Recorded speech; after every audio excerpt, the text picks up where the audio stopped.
ہر وہ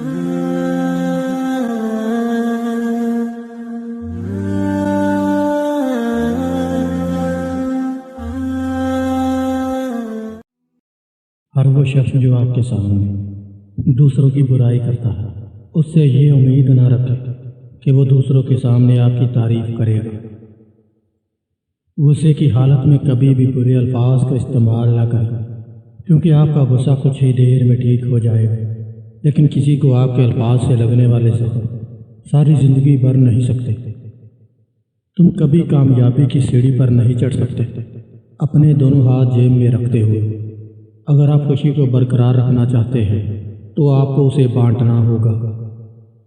بلا وجہ تنقید کرنا، مسرد کرنا اور شکایت کرنا بے وقوف لوگوں کا کام ہے۔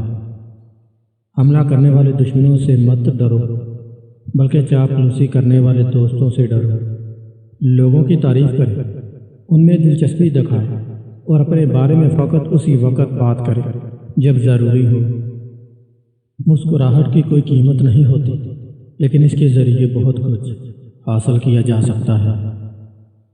چھوٹی چھوٹی چیزوں کی شکایت کرنے کی بجائے ان چیزوں کا شکریہ ادا کریں جو آپ کے پاس ہے۔ دوستی اور رشتہ داری میں اتنے ہی پیسے دیں جتنے بھول جانے کی طاقت ہو۔ خود کی تعریف نہ کریں، ورنہ کوئی بھی آپ پر یقین نہیں کرے گا۔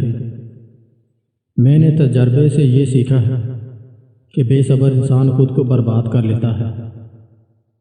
عیش و آرام دشمن سے زیادہ خطرناک ہے۔ دوسرے آدمی کے خرچے پہ جینا ایک گرے ہوئے انسان کا کام ہوتا ہے۔